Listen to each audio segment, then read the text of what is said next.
Madame, Monsieur, bonjour, bienvenue au journal d'Alizé, édition de la mi-journée. Nous sommes le dimanche 6 mars. Merci de votre fidélité. L'actualité chez nous, c'est bien sûr le déroulement du premier tour de la Coupe Davis au Vélodrome Amédée Détrault à Bémao. Les deux derniers simples se disputent en ce moment même, en tout cas pour le premier qui oppose Richard Gasquet à Philippe Bester. Le second verra sur le court Joe Wilfried Tsonga. Mais vous le savez sans doute déjà, l'équipe de France s'est qualifiée dès hier pour les quarts de finale. Elle affrontera, et ça on le sait depuis quelques minutes, la République tchèque. Hier, le double français, constitué précisément de Richard Gasquet et Joe Wilfried Tsonga, a obtenu ce fameux troisième point, 3-0 donc, qui met les Français hors de portée des Canadiens. Au sortir du Vélodrome, ce n'était donc pas vraiment l'euphorie du premier jour. Dans l'esprit des supporters français, c'est une mission qui a été tout simplement accomplie. Anne-Elisabeth Artsen. Et 1, et 2, et 3, 0. Merci Merci. Mission accomplie pour l'équipe de France. Après les deux premières journées, l'équipe de Yannick Noah a fait le plein de points pour le plus grand plaisir des supporters. Avec un double un petit peu plus difficile que prévu. Mais voilà, ils ont tenu le choc et avec une grosse chaleur, je pense que c'était peut-être pas évident aussi pour nos petits Français.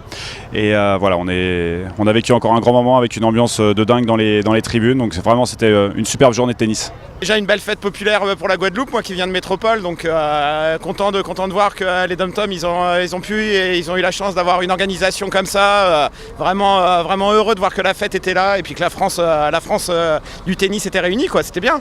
C'était sympa, super ambiance. C'est un peu décevant, même si nos espoirs n'étaient pas très élevés, étant donné l'absence de Raonic. Mais on aurait espéré au moins gagner un set ou peut-être même un match. Disons que ça n'a pas tourné en notre faveur, mais l'équipe française était vraiment très très forte. Oui, c'était vraiment le fun pour vrai. L'accueil de la Guadeloupe, c'était bon. En plus, avec mon fils qui était ici présent, on sentait que le monde était vraiment derrière lui. Donc, écoute, c'était une belle fin de semaine. Puis on espère se revoir ici en Guadeloupe pour une prochaine étape, si on va dire. Bon, c'était pas gagné d'avance, hein, finalement, très très serré au premier set. Et puis après, les Français ont pris la mesure, mais ça a été une belle ambiance. On s'est régalé, très très bonne ambiance en Guadeloupe. On était à côté du groupe là, qui fait la musique, là, c'était génial. Super match, super. Il a donné un petit peu un spectacle, hein, c'est bien. Hein? Merci, super. C'est un bon match même qui me plaît. Super, on verra ça la prochaine. Ah ouais, et mon fils alors. C'est pas mon fils, mais c'est mon fils. Du spectacle, du beau jeu et de l'ambiance, la paire Tsonga-Gasquet a conquis le public venu nombreux pour cette deuxième journée et surtout... On veut pas de la défaite, on a gagné. On veut pas de la défaite, on veut pas de la défaite, on veut pas de la défaite, on a gagné. Yannick Noah, lui aussi, ne veut pas de la défaite. Un 5-0, selon lui, serait le bienvenu. Mais les Canadiens tenteront, on n'en doute pas, de sauver l'honneur aujourd'hui, en l'absence évidemment de leur numéro 1, Raonic, et de leur meilleur spécialiste du double. Ils n'ont guère fait illusion. En tout cas, hier, le capitaine canadien a rendu un hommage remarquable et remarqué au public guadeloupéen, un public, selon lui, très fair-play. La foule, moi j'ai trouvé la foule super, évidemment, ils étaient toujours en avance. 1-0, 2-0, puis 1-7, 2-7, donc on n'a pas vu l'autre côté de la foule, mais je trouve qu'ils étaient... c'était bien, ils étaient pour la France, ils n'étaient pas contre nous, puis ils étaient fair play. C'était une ambiance superbe. C'est ça la Coupe Davis, on préfère jouer dans des ambiances comme ça que de jouer devant 50 spectateurs. Donc c'est super pour le tennis, c'est super de voir Yannick et ses joueurs jouer du bon tennis devant leur public, puis la foule qui est bien embarquée, puis peut-être que ça va laisser des traces ici, ça va peut-être motiver les jeunes à faire du sport, et puis il y a beaucoup de bonnes choses d'avoir un bon public comme ça, mais pour nous, c'était pas un public qui était vicieux, c'était un public qui était respectueux. Et je vous le rappelle, en ce moment même, Richard Gasquet dispute le troisième simple. Ensuite, ce sera au tour de Joe Wilfried Tsonga. Et puis la France est déjà qualifiée. Elle affrontera, on le sait depuis quelques minutes seulement, la République tchèque en quart de finale. Autre temps fort de l'actualité sportive de ce week-end, le Guadeloupe Tri, c'est l'épreuve reine des triathlons en Guadeloupe. Il s'est déroulé hier à Saint-François. Particularité de cette épreuve, les distances 90 km à vélo, 21 km à pied, autant dire un semi-marathon. Éric Pommier. Avec 4 secondes de mieux que l'an dernier, Romain Guillaume, pour la deuxième fois, remporte la 5e édition du Guadeloupe Tri Grand Prix départemental du triathlon. Devant André Vistica, nous avions rencontré le Niçois à l'entraînement 4 jours avant la compétition. Le triathlète était confiant pour cette nouvelle édition. Maintenant, j'ai envie de prendre le départ de chaque course avec l'envie de la gagner. Ensuite, que ce soit un objectif ou pas un objectif, ou voilà, quand on est compétiteur et que c'est le travail, il faut que je représente mes sponsors et il faut que je prenne tous les départs de course avec cette envie de faire une performance après. Le triathlon longue distance, une épreuve difficile pour le physique et les nerfs. Pourtant, à Saint-François pour le départ, ils étaient tous prêts à défier un parcours taillé sur mesure pour professionnels avertis. 1,6 km de natation, 90 km à pédaler, 25 km de course à pied. Grand Prix du Conseil départemental 2016, d'excellents signes pour une édition annoncée haute en couleurs. 38 équipes au total, une centaine de participants toutes catégories confondues, plusieurs nationalités et surtout des pointures de renommée internationale. Au tableau de chasse de ces triathlètes hors du commun, une participation au fameux Ironman, mais l'intérêt pour tous est le même, défier l'édition 2016 avec ses spécificités. À vous couper le souffle. Eh ben oui, prêt, j'ai pas le choix. Hein. Je viens de Martinique et il y a peu d'épreuves de ce genre, donc on en profite. Voilà. On se prépare spécifiquement pour ce type d'épreuve? Oui, si on veut se faire plaisir et pas trop souffrir, il faut quand même en amont se préparer un minimum. Ouais. Côté organisateur, on ne pouvait rêver meilleur plateau. Un Grand Prix d'un tel acabit forcément attire du beau monde de la planète triathlon. Et puis c'est la discipline qui va prendre du galon avec un tel rendez-vous. Ah oui, 5e édition, on en avait déjà parlé, je suis vraiment très content parce que le nombre d'athlètes est au rendez-vous, que ce soit en individuel ou en équipe relais, et on a un plateau avec parmi les meilleurs mondiaux et la championne du monde vainqueur d'Hawaï, Léon Dakev par exemple. On a des équipes avec des pointures dans leur discipline, hein. Je crois qu'avoir vu Claude Noïlé et Diboulat sur des équipes, et Adam Piersga et je crois Martial Gène sur d'autres équipes. Donc oui, ça prouve que ça intéresse à la fois les athlètes individuels de Guadeloupe, de métropole, de Martinique, mais aussi de l'étranger maintenant. On est dans une démarche de faire évoluer le triathlon sous la Guadeloupe et dans la Caraïbe. Et c'est une belle épreuve pour nous, c'est une épreuve phare pour nous. Pour le côté sport, les meilleurs ont tiré une fois de plus leur épingle du jeu. Romain Guillaume pour l'élite en 4h07 secondes 54 centièmes. C'est sur la partie cycliste que le Niçois a effectué le break. Jeanne Collonges chez les femmes, battue dans l'eau mais intouchable à pied face à la triple championne du monde Léon Dakev, s'est encore surpassée pour la 5e fois. La Caraïbe a su sortir la tête de l'eau avec les honneurs, avantage la Martinique avec Francky Favre, 3e. Sébastien Hartmann, seulement 20 ans, qui effectuait sa rentrée chez les grands, s'est exprimé comme un champion en assurant une belle 5e place. Autant de surefforts fournis par autant d'athlètes en quête de titre. Avec cette mission qui leur est chère, remporter ce Grand Prix Guadeloupe Tri du Conseil départemental, première épreuve test pour afficher au pas leur bonne forme de début de saison. Et puis je reviens au tennis et à la Coupe Davis au Vélodrome Amédée Détrault. La France mène désormais 4-0 puisque Richard Gasquet vient tout juste de s'imposer face à Philippe Bester. Dans un instant, ce sera au tour de Joe Wilfried Tsonga de conclure la fête. C'est aujourd'hui également la fête des grands-mères, une fête à l'origine essentiellement commerciale comme bien d'autres, mais elle est depuis entrée dans les mœurs, reconnue par une grande majorité aujourd'hui des Français. L'Académie du Cas a voulu donc honorer aujourd'hui nos mamies en leur offrant un spectacle au Memorial Act justement. Karine Gelman.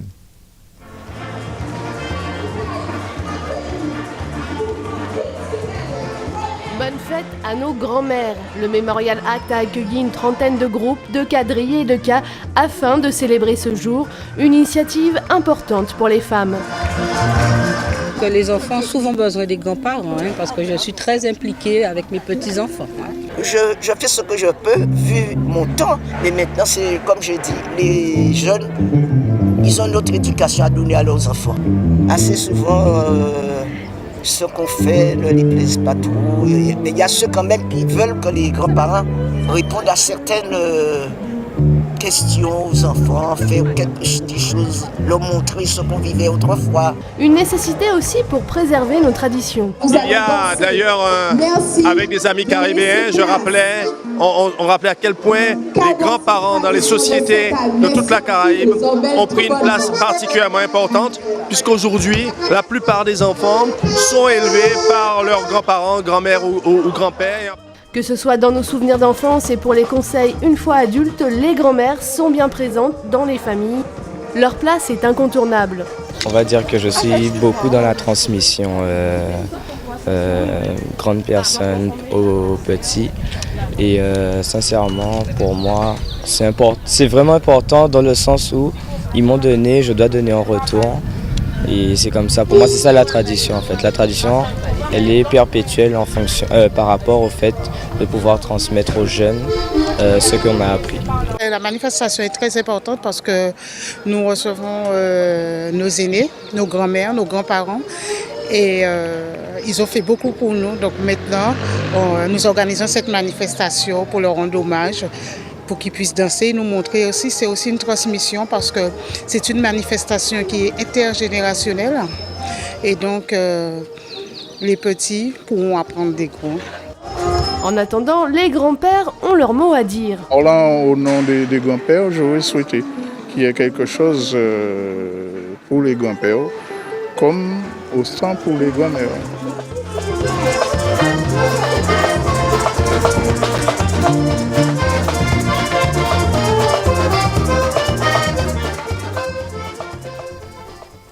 Il y avait manifestement beaucoup de quadrilles à cette occasion.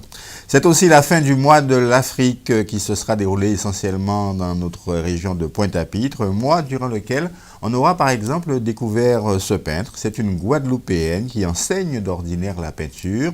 Ses œuvres sont surtout remarquables par leurs impressions de relief rendues par des modelages intégrés aux toiles par son propre fils. Présentation Anne-Elisabeth Artsen. L'art pour les Tétis, c'est une histoire de famille. Isabelle Lamère met en peinture ses racines et ses émotions. En fait, je travaille sur le thème de la porteuse d'eau. Donc, c'est un thème qui m'est cher et c'est un thème qui se rapproche aussi à l'Afrique.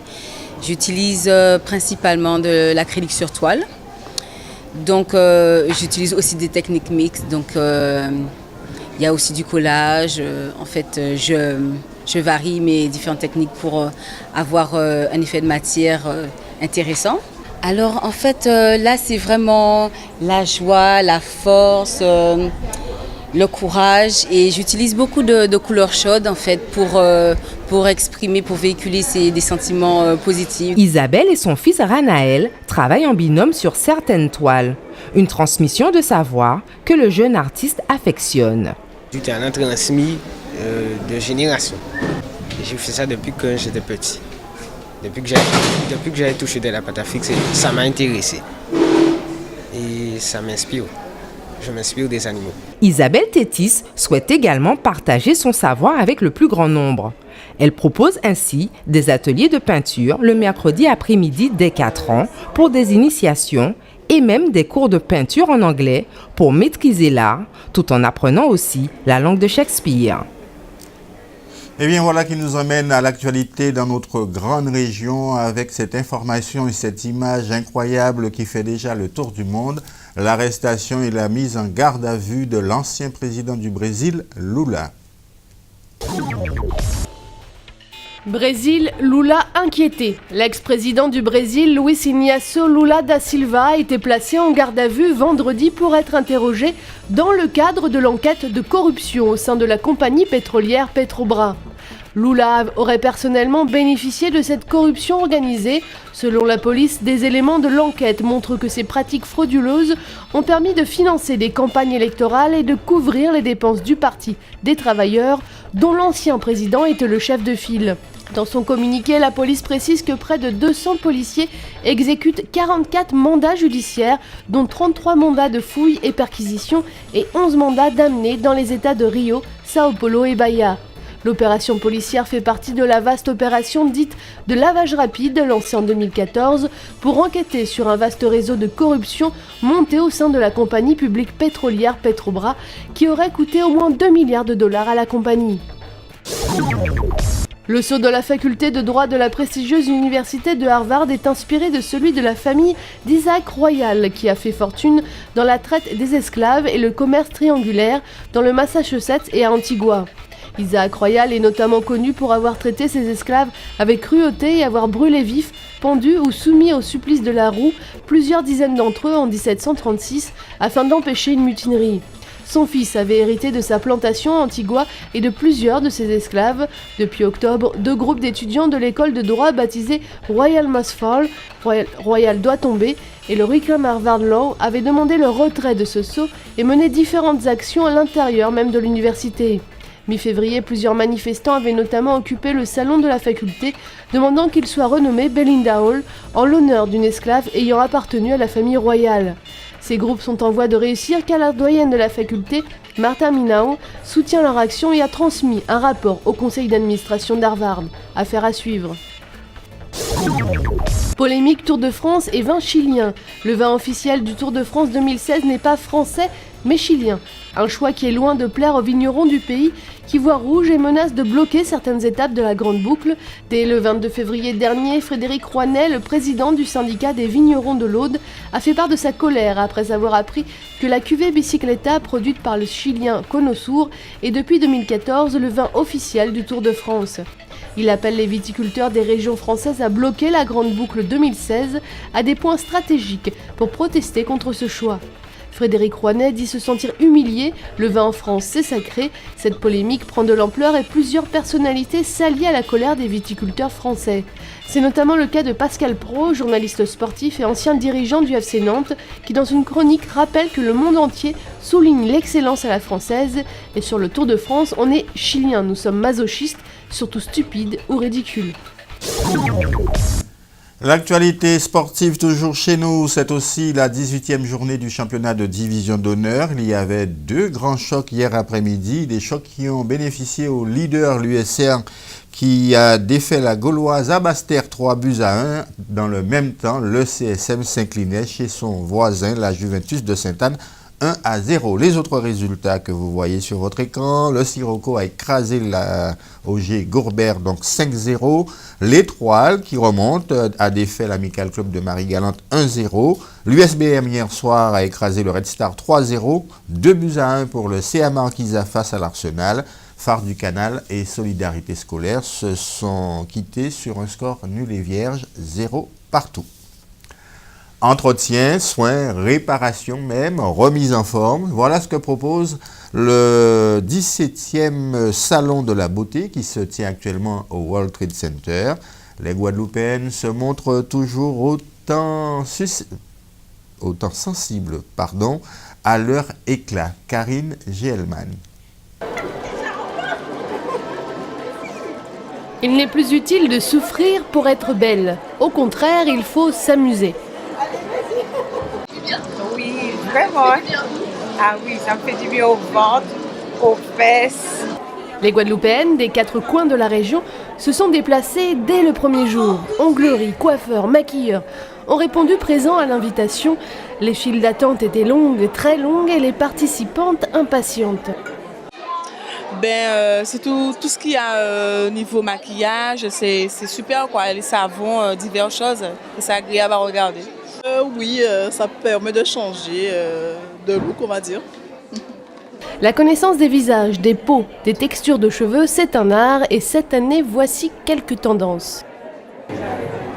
Du côté de l'onglerie, l'onglerie, c'est plus le vernis semi-permanent maintenant qui est à la mode. Donc au niveau de la durée, ça dure 14 jours quand même. Donc après, c'est mieux pour une femme qui est active d'avoir un vernis qui ne bouge plus au lieu que d'avoir quelque chose qui s'effrite rapidement. Des cheveux. Les gens, ils aiment bien aussi porter des perruques, sans pour cela toucher à leurs cheveux. Donc ça permet à leurs cheveux de se reposer tranquillement. De la peau. Après, là où c'est vraiment nouveau, c'est qu'on se centralise, on se focalise vraiment plus sur sur les spécificités des peaux, justement métissées, multiethniques, et justement notamment en Guadeloupe comme aux Antilles, on sait qu'il y a un gros brassage, un gros métissage, et malheureusement il y a des fois où ils n'ont pas la réponse à leurs questions, et là ça permet pour beaucoup d'avoir la réponse à leurs questions, et on espère que ce ne sera pas juste une tendance, mais que ça va se généraliser pour tout le temps. Et puis un petit cocktail pour le corps.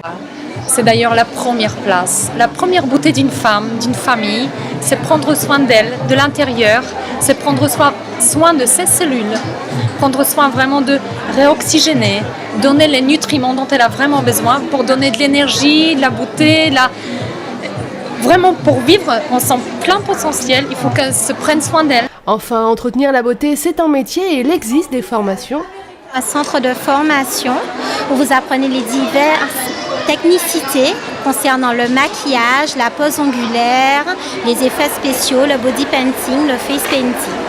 Et si vous souhaitez connaître les secrets beauté des intervenants, rendez-vous septembre 2016 avec l'ouverture d'un CAP esthétique. Les entrées de la mer extension sur notre stand en exclusivité. Avant de nous séparer des nouvelles du temps qu'il fera sur notre archipel cet après-midi, un temps plutôt maussade malheureusement avec des pluies annoncées notamment sur le pourtour de la Grande Terre et au nord Basse-Terre.